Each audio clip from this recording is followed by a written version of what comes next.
noite aqui no prédio e também em muitos lares, muitas casas estão reunidos cultuando aquele que é digno de ser cultuado. Te adoramos, pedimos, fala conosco pela tua palavra. Espírito Santo, enche nossas vidas com a tua presença. Vamos aprender mais do Senhor, conhecer mais do Senhor. Sabemos que milagres já aconteceram nesse culto. Na primeira ministração da noite, nós entendemos que o Senhor já fez grandes coisas. Ele quer falar ao seu coração, Ele quer tocar a tua vida, Ele quer preencher você com o Espírito Santo. O Espírito Santo não é desse mundo, Ele é dos céus, Ele veio à terra somente para fortalecer aqueles que creem em Jesus. Nós podemos sentir o cheiro das águas, o cheiro do Espírito. Vem com poder, vem saciar a sede dos corações, Espírito Santo. Vem levar a verdadeira adoração, Senhor Jesus. Ei, não importa a situação que você está vivendo, eu te convido a adorar. Eu te convido a aumentar o nível da sua adoração. Eu te convido a aumente a sua oferta de adoração. Ei, Ele está aqui, quer receber a tua adoração. Ele quer te curar, te libertar. E nós declaramos isso profeticamente. Todos os demônios cairão por terra em nome de Jesus. Mais alto nome não há. Jesus é grandioso, tudo Ele pode. Teus inimigos cairão. Nosso Deus é mais forte, tudo Ele pode. Mais alto nome não há.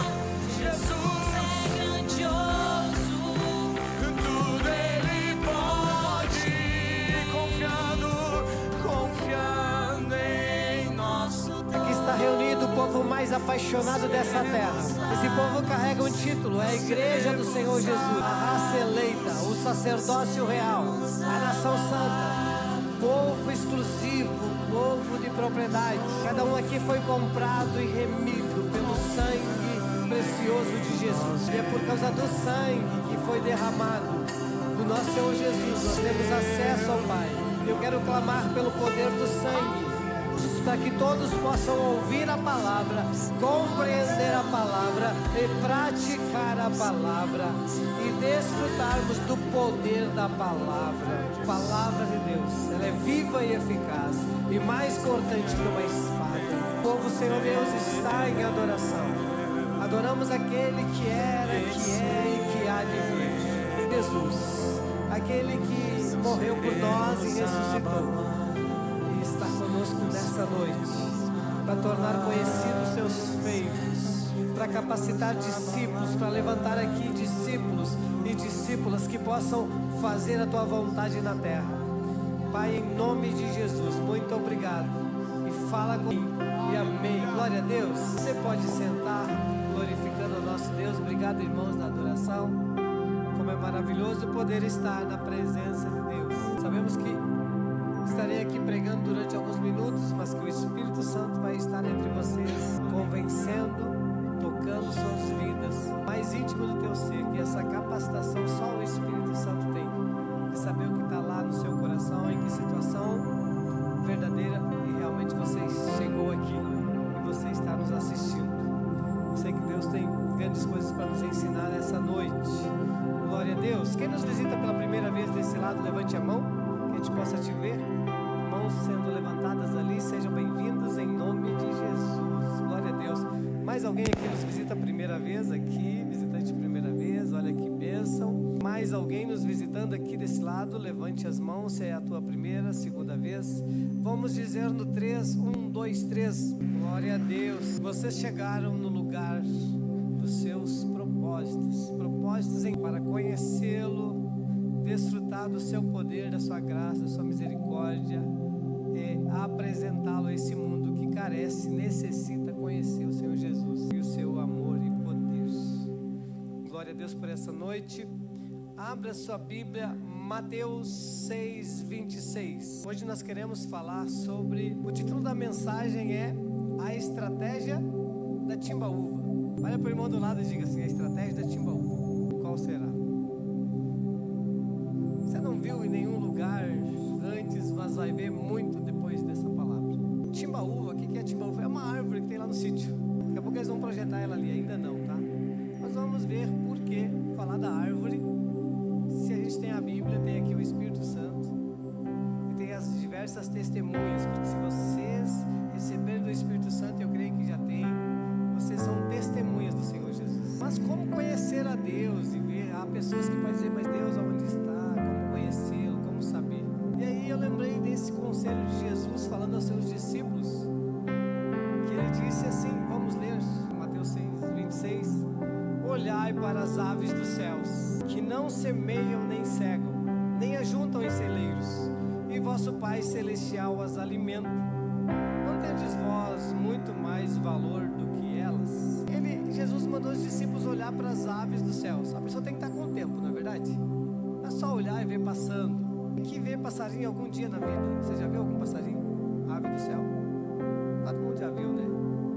É impossível que alguém não tenha visto algum pássaro. Vai entender por que eu estou falando isso. Então, tá, pássaro, você já viu. E lírios do campo, você já viu? Mateus 6:28. Mateus 6:28. 2 versículos adiante. Pode ser o 7 mesmo. E qual de vós poderá, com todos os seus cuidados, acrescentar um covo da sua estatura? E quanto ao vestuário, por que andais ansiosos? Olhai para os lírios do campo, como eles crescem, não trabalham nem fiam. Próximo versículo. Eu vos digo que nem mesmo o rei Salomão, em toda a sua glória, se vestiu como qualquer um dos lírios do campo. Tá bem? Então esse é parte do sermão da montanha, onde Jesus, lembra que tinha aquela multidão querendo aprender com Jesus, e ele vai lá e diz para eles assim: olha, dá uma paradinha, você que está correndo tanto, trabalhando tanto, se esforçando tanto, olhando tanto para o teu telefone, agora dá uma olhadinha para os céus e veja os pássaros, veja a perfeição dos pássaros, como eles são lindos, como eles voam, como eles se alimentam, como eles estão preocupados. Então Jesus diz para aprendermos com os pássaros a não andarmos ansiosos por coisa alguma. Está falando da ansiedade, não andeis ansiosos pelo que se deve comer ou vestir. Deus cuida de tudo isso. Mas aí ele diz: olhe para os pássaros, então agora olhe para os lírios do campo. Como são formosas as plantas, não são?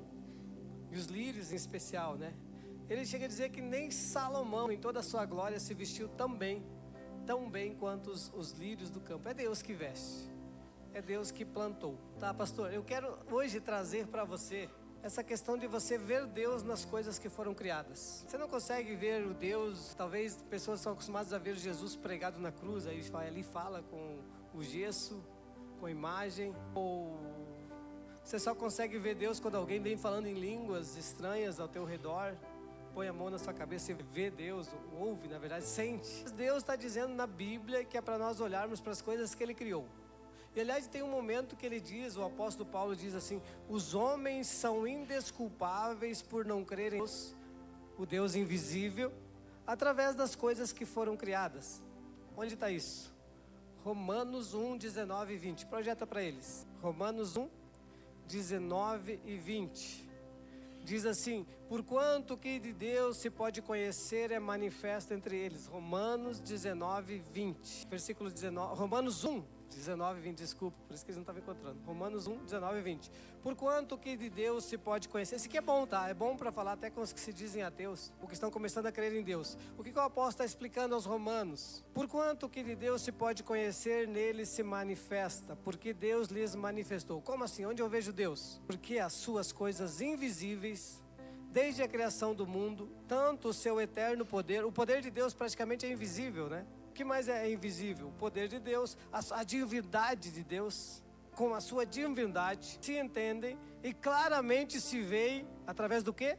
Das coisas que foram criadas, para que eles fiquem inexcusáveis, indesculpáveis. Aí você olha as coisas que foram criadas, a criação de Deus, o dia, a noite, estabelecimento da terra, dos mares, das águas, de tudo. Salmo 19 diz assim: os céus declaram a glória de Deus e o firmamento anuncia o quê?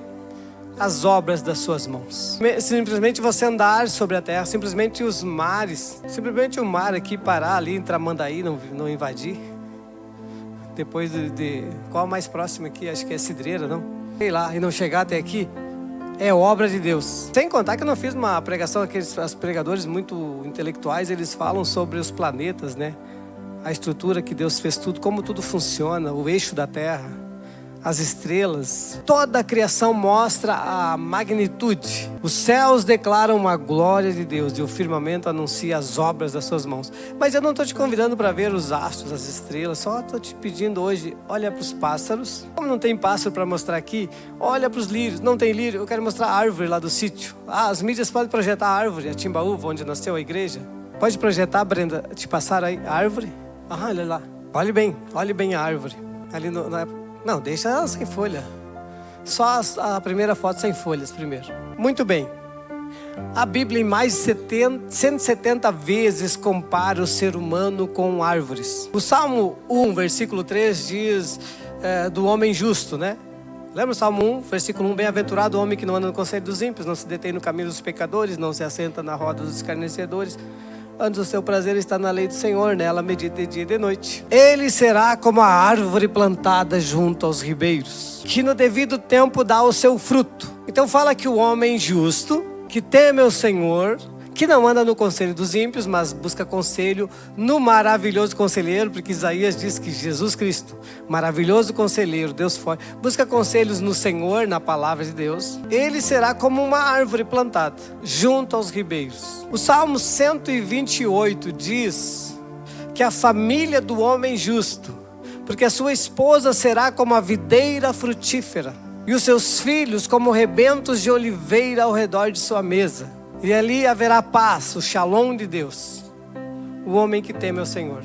Então, em muitos versículos, Jesus, do Novo Testamento, ele vai dizer: eu sou a videira verdadeira, o meu pai é o agricultor. Todo galho que estando em mim vai produzir muito fruto. Já o galho que não estiver vai secar, vai morrer, não vai produzir fruto nenhum. Ele diz: sem mim nada podeis fazer. Sem Jesus nada podeis. Então nós vemos aqui a Bíblia toda, em muitas partes, nos comparando com árvores. Mas nossa igreja tem um caso muito sério com árvore. Quando aquele cego foi curado por Jesus, Jesus perguntou: está curado? Ele olhou assim e disse: vejo os homens como árvores. Você conhece essas passagens? Está se identificando? Está vendo? Estou comprovando biblicamente o que eu estou falando? Somos árvores. Depois eu vou citar o versículo preferido da Sandra e da Fabiano, lá que é o Salmo: o justo florescerá como a palmeira, plantado nos átrios do Senhor, ainda na sua velhice produzirão frutos. E a estratégia da Timbaúva, cadê, pastor? Eu estou só mostrando para você dos versículos bíblicos, tá? Às vezes você pode olhar para o irmão, você olha para o irmão e julga ele pelo que ele está passando no momento. É porque você não conhece a estratégia da Timbaúva. Às vezes você corta alguém da sua vida, do seu relacionamento, que não era para ter cortado, porque você não conhece a estratégia da Timbaúva. Hoje nós vamos sair daqui conhecendo a estratégia da Timbaúva. Essa árvore, no inverno, ela perde todas as folhas. Ela fica como que morta. E quem olha para ela no inverno, pensa que morreu, que está doente. E, infelizmente, algumas pessoas que não entendem de árvore, de Timbaúva principalmente, vão lá, pegam a motosserra e cortam a árvore. Mas ela é uma árvore tão abençoada e tão diferenciada das outras, porque até uma promessa tem ali para que a árvore plantada junto aos ribeiros, a folhagem não murcha nunca. Tem sempre folhas. A maioria das árvores, elas estão plantadas, as suas raízes, elas buscam água e se alimentam mesmo no verão, no inverno, não importa, elas estão lá com folhas, mas ainda não. A Timbaúva chega o inverno, é uma estratégia que ninguém usa, nenhuma das outras plantas. Ela perde todas as folhas. As folhas caem ao redor do seu caule, das suas raízes, viram adubo. E elas vão fortalecer as suas raízes, as suas próprias folhas. Porém, ela permite nessa estratégia que o sol, porque no inverno é necessário o quê? Sombra ou sol? Sol. Então na Timbaúva, no verão, ela começa a colocar folhas novas na primavera já. Folhas novas, e no verão ela fica linda novamente. Ela tem folhas lindas, galhos novos, renovados. E muitas pessoas, e ela é muito acolhedora. As pessoas sentam embaixo dela, as pessoas desfrutam da sua sombra. No verão é necessário sombra, mas no inverno é necessário sol. E no inverno, a estratégia dela perde as folhas para que passe o sol, através dos seus galhos, para que ela possa dar de si mesma em todas as estações. Porque mesmo no inverno, quando você olha, não tem folha nenhuma, você vai olhar lá, tem sementes, tem fruto, que é o fruto, é a semente dela. Está perto dos seus galhos, são formas de orelhas humanas, e são pretinhas e estão lá, coladas nos galhos, o fruto, a semente para uma nova árvore. Então ela se doa pelos outros. Ela poderia manter as folhas, permanecer verde, mas ela resolve se despir, se entregar. Está parecendo com alguém aí, né? Está parecendo com alguém que se entregou para que os outros desfrutassem. Que nós hoje tivéssemos acesso ao Pai. Jesus teve que se entregar, teve que morrer, derramar o seu sangue. O reino de Deus é assim. E nós precisamos muito aprender com a natureza, com as coisas que foram criadas por Deus. Nos ensinam a como ser vitoriosos na terra e viver a vida em abundância que Jesus veio para que vivêssemos. Então no inverno, a timbaúva específica, ela não precisa de folhas. Ela usa essa estratégia para ficar mais leve, para que o vento também não quebre seus galhos. Será que na sua vida não existe folhas que não precisariam estar em algumas estações da sua vida? Será que você não tem que se despir de algumas coisas que só estão causando peso para você? Seja peso emocional, pessoas tóxicas, pessoas que você vai... Porque assim, a árvore também, vamos falar só da timbaúva, mas de todas as árvores, a árvore ela produz a fotossíntese, não é verdade? Ela extrai o gás carbônico e libera o oxigênio. Então se você está muito só nos prédios, na cidade, claro, Nova Santa Rita não vive isso, mas você precisa ir para um lugar que tem a natureza, que você respira melhor, você fica melhor. Sabe por que o homem se sente melhor na natureza, perto de um lago, perto das árvores? Porque o homem foi feito no jardim. Deus fez o homem lá no jardim. O homem não foi feito para viver dentro dos prédios. Então a gente vive por necessidade, né, quem vive lá, mas aí chega uma certa idade, todo mundo quer procurar um sítio, não é assim? Santa Rita é muito abençoada, tem muito sítio, né? Então o pessoal que trabalhou a vida toda não queria, enquanto jovem, não queria saber de sítio, não queria saber de terra, mas vai envelhecendo, vai chegando nos 50 e já começa, eu queria um sítio. Por quê? Porque o homem foi feito no jardim, na natureza. São particularidades da mensagem, tá? Para você. Mas a árvore em si, você chega perto de uma árvore, você respira melhor, você fica melhor por você estar perto de uma árvore, por causa do oxigênio. Tem pessoas que são como essas árvores, que você chega perto dela, você sai melhor, você respira melhor, você fica mais à vontade, você descansa perto dela, tem sombra. Mas tem pessoas que chega perto, você sai atormentado, atordoado, porque parece que essa pessoa extrai de você o teu oxigênio e deixa gás carbônico em você. Você está identificando alguém? Na igreja, para ser assim, você tem que vir cheio de gás. Aí chega aqui no louvor, já você vai liberando os gases, olha aí. E você vai, a atmosfera dos céus sai melhor por causa da grande árvore que está aqui. A videira verdadeira está aqui. Se nós permanecemos, se nós perdermos o contato com Ele, nós não produzimos. Por você, de você mesmo, sem Ele nada podemos fazer. Por isso você tem que estar ligado na videira. Está lá, projeta para ele João 15. Vamos ler João 15. Palavras de Jesus sempre alimentam mais do que a palavra do pregador. João 15, projeta para eles João 15. Jesus dizendo para os seus discípulos: eu sou a videira verdadeira, meu Pai é o lavrador. Toda vara em mim que não dá fruto, atira e limpa toda aquela que dá fruto, para que dê mais fruto. Vós já estáis limpos. Vamos voltar nesse versículo 2 aí. Quem não dá fruto é cortado fora da videira por Ele. Então, eu vejo árvores, espiritualmente olhando para vocês, eu vejo árvores podadas aqui. Eu sou uma árvore podada. Eu e a minha família fomos podados. Volta e meia Deus vem, porque Ele diz, aquele que está dando fruto, Ele limpa, quer dizer, tira os galhos que estão dando peso. Ou alguns que vão impedir o verdadeiro crescimento, que parecem ser importantes, mas Ele vem e poda. Então se você está em Jesus, se o Pai é o agricultor, Deus é o agricultor da sua vida, não fique se queixando quando Ele corta alguém da sua vida, quando Ele poda você, porque Ele está te podando para você crescer mais, para você não perder as forças de produção de frutos. Então por isso, volta e meia alguém vai sair da sua vida, alguém vai sair da igreja, volta e meia, é assim, alguém vai sair do seu grupo, Alguém vai sair do seu ministério. É o Senhor podando você. Aí, aqueles que não aceitam o Senhor, que gostam de murmurar, eles não entendem os propósitos. Aí Deus diz, os meus pensamentos não são os teus pensamentos, são mais altos. Deus vê lá na frente. Então, em vez de perda, muita coisa é livramento. Eu conheço pessoas que choraram tanto por perda no passado e que depois, hoje, nos dias de hoje, glória a Deus, foi livramento. A única coisa, como saber se eu estou tendo perdas mesmo ou estou sendo livrado? Permaneça no Senhor. Permaneça no Senhor, independente do que acontecer. Se não foi por causa sua, permaneça no Senhor. Tá, pastor, mas o que é inimigo da árvore? Se nós somos comparados à árvore, o que é inimigo da árvore? Vamos para a Bíblia. Inimigo da árvore são gafanhotos. E agora eu vou assustar você. Vou falar do gafanhoto.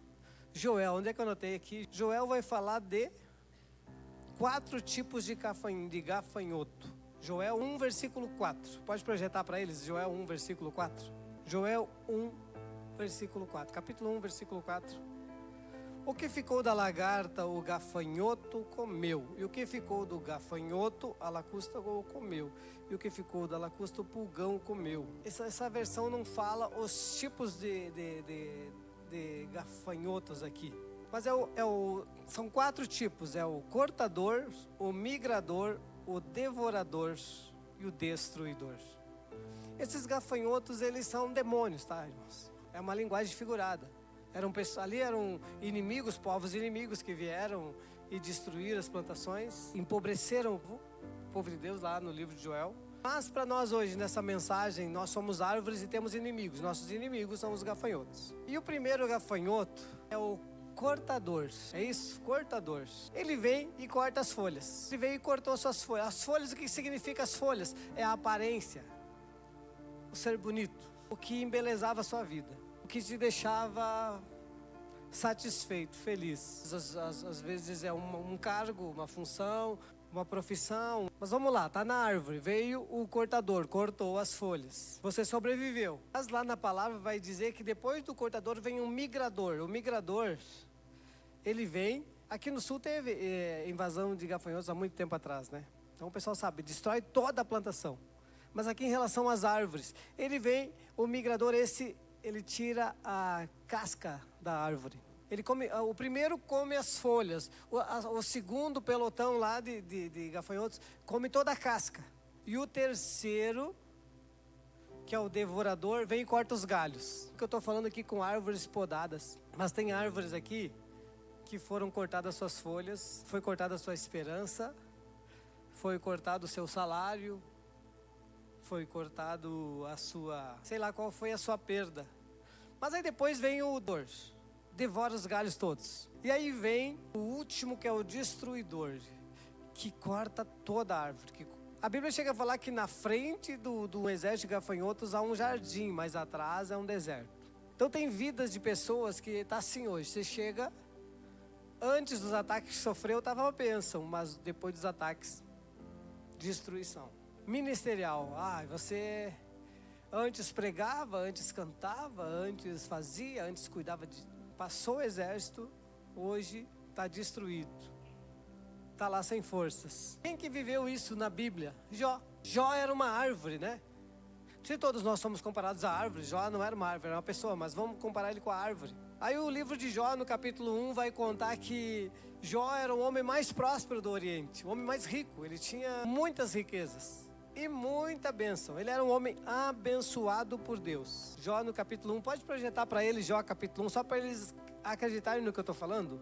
Jó capítulo 1. Viu um homem na terra de Uz, cujo nome era Jó, e este era homem íntegro, reto e temente a Deus, e se desviava do mal. Nasceram-lhe 7 filhos e 3 filhas. Você quer saber das riquezas de Jó? O seu gado era, versículo 3, capítulo 1, versículo 3, o seu gado era 7.000 ovelhas, 3.000 camelos, 500 juntas de boi, 500 jumentas, também muitíssimo os servos. Quem é o homem mais rico da terra hoje? Elon Musk. Jó era mais ou menos assim, e era homem de Deus, temente a Deus, e Deus o abençoava. Ele era rico porque Deus o abençoava. Então já estou quebrando em você aquela crença limitante que riqueza não é de Deus. Não, Deus é dono da prata e do ouro. Jó era o homem mais rico do Oriente, imagina. Lá que é o lugar do petróleo, das coisas boas. E Jó, então ele tinha... É difícil fazer essa conta aqui, né? Muitíssimos servos a seu serviço, de maneira que este homem era maior que todos no Oriente, tá? Versículo 3. Iam filhos à casa uns dos outros, faziam banquetes, cada um por sua vez, mandavam convidar 3 de suas irmãs, e comiam e bebiam.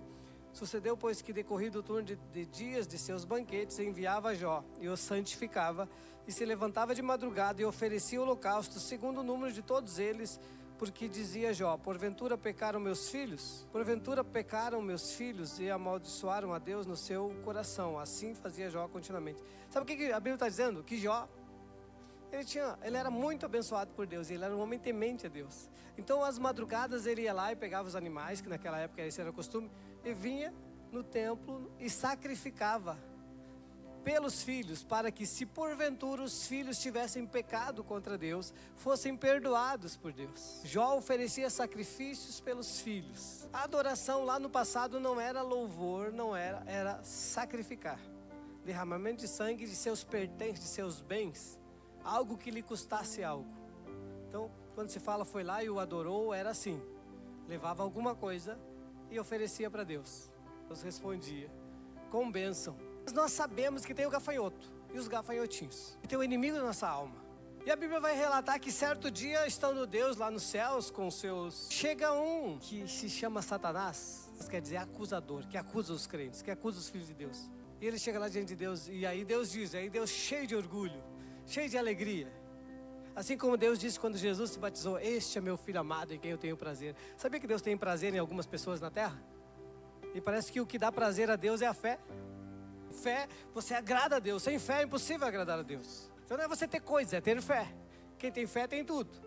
Quem tem dinheiro tem alguma coisa, mas quem tem fé tem tudo. Então Satanás vai lá e aí Deus olha para ele e diz, porque ele acusa todo mundo, né? E provavelmente que acha defeito todo mundo. Mas Jó não tinha defeito. Porque Deus diz: observaste o meu servo Jó? Primeiro ele faz uma pergunta assim: de onde vens? E Satanás diz: de rodear a terra. O que a Bíblia diz? Jesus disse: ele anda ao derredor como um leão, procurando alguém para devorar, para acusar diante de Deus das nossas falhas e pecados. Assim Satanás anda na terra, até os dias de hoje, olhando para as pessoas e achando: ah, mas ele se diz teu, mas olha o que ele faz. Então o papel dele é acusador. Por isso Jesus morreu na cruz. Por isso a única coisa que te livra dessa acusação é o sangue de Jesus, porque é o sangue daquele que nunca pecou e nunca errou, Jesus. Então o sangue de Jesus tem, e é real isso. Então é o sangue de Jesus, irmãos. Mas ele continua na função dele. Então você precisa conhecer, ouvir mensagens sobre o poder do sangue de Jesus. É o único acesso, é a única coisa que te reconcilia com Deus, que te purifica dos pecados, de toda a injustiça. Vamos lá, na história aqui. Deus diz para Satanás: de onde você vem? Ele vem: de rodear a terra. Vocês já perguntaram para uma pessoa que veio aqui de visita, de passagem: de onde tu vem? Ele vem do céu. Eu disse: epa, era meio doido, cara. Domingo passado falou pros... Assim, então te cuida assim com aqueles profetas. De onde tu é? Qual igreja tu congrega? Onde que tu faz tua comunhão, toma ceia? Onde tu dizima? Onde tu primicia? Onde que tu congrega? De qual tua... Não, eu sou de todos os lugares. Satanás também diz para Deus: eu sou de todos, eu estou a rodear a terra. Então uma das características de Satanás é não pertencer a lugar nenhum. Assim, às vezes quando chega alguém aqui: ah, mas eu sou de todos. Ah, então eu tenho um parecido contigo, que é Satanás.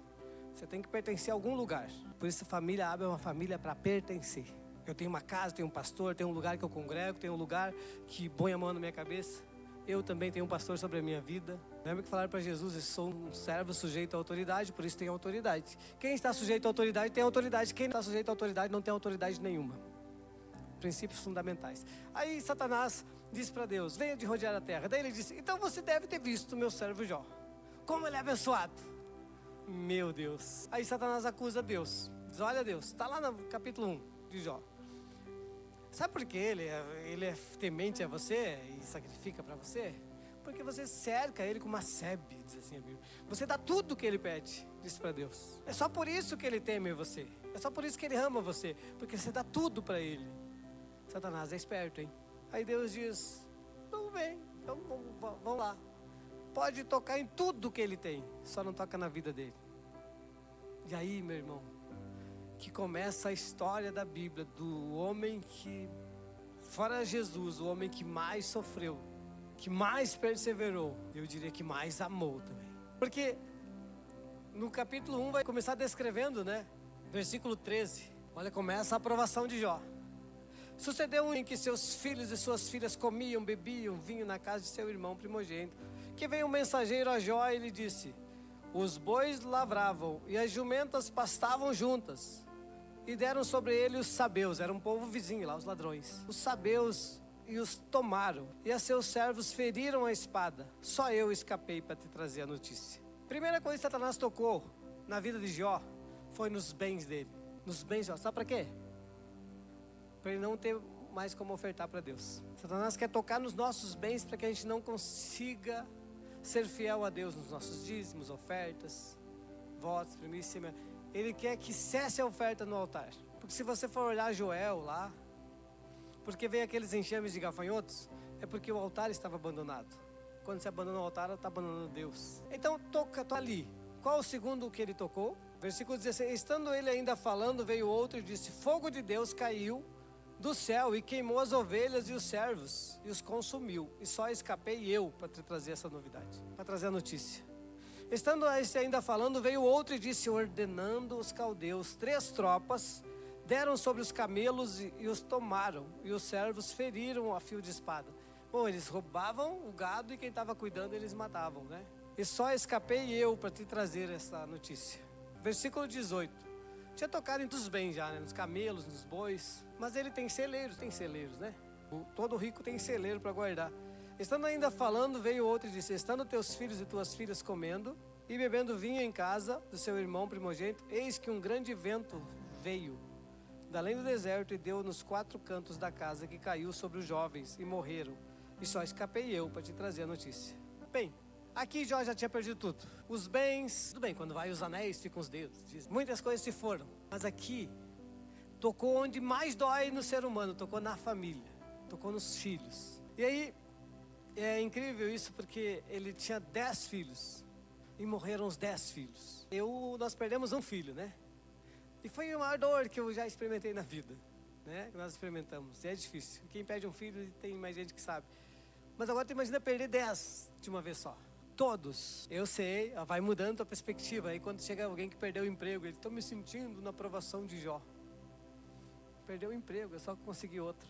Mas agora aqui Jó havia perdido tudo. Mas ele ainda tinha esposa e saúde. Glória a Deus por isso. Se tiver saúde, eu consigo tudo de novo. Será? Por isso às vezes tem que repreender o vento, hein? Porque aqui eu estava lendo hoje de tarde ali e vi que o vento foi Satanás. Porque quem estava por trás de tudo isso? Tinha alguém por trás. Satanás tinha feito um acerto lá: não, vou tocar em tudo. Às vezes o crente acha que é o vizinho, acha que é o inimigo. Aí, por isso que Jesus diz no Novo Testamento, é muito melhor, né? Que Jesus diz: olha, a tua guerra não é contra carne e sangue, é contra os principados e potestades, contra os príncipes dominadores desse mundo.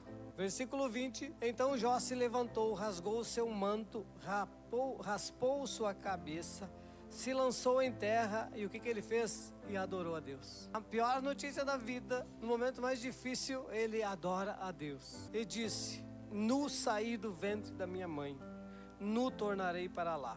O Senhor me deu bens, me deu filhos, o Senhor o tomou. Bendito seja o nome do Senhor. Em tudo isso Jó não pecou, nem atribuiu a Deus falta alguma. O gafanhoto veio, levou as folhas do Jó. Levou, porque depois a Bíblia vai desenrolar o livro e ele vai perder a saúde. E a esposa ficou doida, porque ela disse: amaldiçoa teu Deus e morre, Jó. Então Jó ficou sozinho. Ele perdeu saúde, a Bíblia diz que ele pegava cacos de tijolos para coçar a lepra. Ele ficou com lepra, a pele. E eu imagino que Satanás vinha para ele e dizia: Jó, matei teu gado. Eu sei. Matei teu gado, tuas ovelhas, teus bois. Eu sei. Eu roubei tuas finanças. Eu sei, dizia Jó. Eu matei teus filhos. Ele dizia: eu sei. Eu deixei você sem nada. E Jó dizia: eu sei. E aí Satanás pode perguntar: mas o que tu sabe? Eu sei que o meu Redentor vive e que em breve se levantará. Essa é a frase de Jó: nu saí do ventre, nu para lá voltarei. Deus me deu, Deus levou, bendito seja Deus. Esse é o tipo de crente que os céus procura. Não é pelo que você tem, porque tudo foi Deus que nos deu. Nós saímos, aliás, nós fomos uma árvore plantada no ventre da nossa mãe, sabia? Já é gratuito o dom da vida. Você foi plantado, você não nasceu por acaso, você é igual uma árvore, plantado. Nu saí do ventre, nu para lá voltarei. Deus deu, Deus levou, bendito seja Deus. Eu sei que o meu Redentor vive. Aplauda o Senhor aí. É possível ter fé assim nos dias de hoje? Mas Jó também deixa um ensinamento sobre árvores. Porque a árvore, umas perdem a folha com uma estratégia. Essa da timbaúva. As demais, quando elas estão perdendo tudo, elas estão morrendo. Tem árvore plantada junto aos ribeiros. E a árvore, você é como você. Toda pessoa deveria crescer primeiro nas suas raízes. As suas raízes estarem firmadas sobre a rocha, que é Jesus. Porque se nós crescermos para cima, quando eu digo que a família Aba está crescendo para baixo, 3 anos e meio agora. Então, nós estamos colocando raízes, nós apenas estamos nos firmando, nos fortalecendo na rocha. Quando começarem a aparecerem os galhos, meu Deus. E há quem pense, quem nos veja hoje como uma árvore sem folhas ainda. O nosso kids é muito pequeno. Nosso berçário. Cadê a outra sala? Cadê as mídias? Ela está em aberto. Parece uma árvore sem folha ainda. É inverno, mas o verão está chegando. O verão está chegando na sua vida. Não despreze os humildes começos. Não despreze. Sabe a árvore? Aí eu estava lembrando que quando, lá no passado, em 2015, no dia 13 de agosto de 2015, a minha esposa tinha ganhado a parte dela no sítio da mãe dela. Fui em Novo Hamburgo e eu busquei uma muda de árvore. Um pé de João Bolão e um pé de angá. E eu fui no sítio plantar. Porque eu cuidava de jovens na época, era pastor de jovens, eu queria fazer evento com os jovens lá no sítio. Eu pensava, mas aqui precisava de sombra, porque no verão precisa de sombra perto da lagoa, né? E foi plantando uma árvore que eu esqueci do meu filho Rafa, que ele foi para o açude e morreu. E hoje eu estou pregando sobre árvore e eu não tinha como não lembrar disso, sabe? Plantando uma árvore, Deus plantou uma semente, porque a semente plantada na terra tem que morrer para nascer muitos frutos. Toda semente precisa morrer. Então, para nascer o cristianismo, Cristo precisou morrer. Cristo foi a semente de Deus plantada nessa terra. Claro que ele venceu a morte, porque ele era Deus, ele ressuscitou ao 3º dia. Se tornou o caminho, a verdade e a vida, o único mediador entre Deus e os homens. O justo que morreu pelos injustos. Mas aí, logo em seguida, a gente descobriu a formosura daquela árvore, né? Da timbaúva. Que já estava no sítio. As que eu nem terminei de plantar, porque tudo aconteceu naquele momento. Mas eu pude dizer a frase que Jó disse, né? No dia do sepultamento, no dia do... Estávamos lá na despedida dos momentos, eu levantei, queriam que eu falasse alguma coisa, tinham vários pastores lá. E eu disse, eu posso falar algo? Eu lembrei de Jó e eu disse, Deus me deu, Deus levou. Bendito seja Deus. Não com alegria, com muita dor no coração, mas às vezes você precisa dizer isso, Deus me deu e Deus levou. Eu entrego para Deus, porque a pior coisa é brigar com Deus. É negar para Deus aquilo que Ele já levou, que já pediu. Você nem tem mais domínio sobre isso. Então tem muitas pessoas que podem estar presas ao que Deus já levou para Ele. Sabe, e agora nós estamos vivendo tempo de Copa do Mundo, né? Eu estou bem por fora do futebol nacional, mas na época, nas outras Copas eu estava bem por dentro. E eu lembrava que até o Grêmio ficava triste quando levava algum jogador dele para a seleção, né? Porque perdia para as disputas internas aqui. Mas é que quando Deus seleciona alguém e leva, é porque foi selecionado, está no time dos céus. Então assim, nós deveríamos ficar felizes quando Deus leva alguém para os céus. O apóstolo Paulo dizia, eu sei que morrer e estar com Ele é muito melhor do que estar aqui.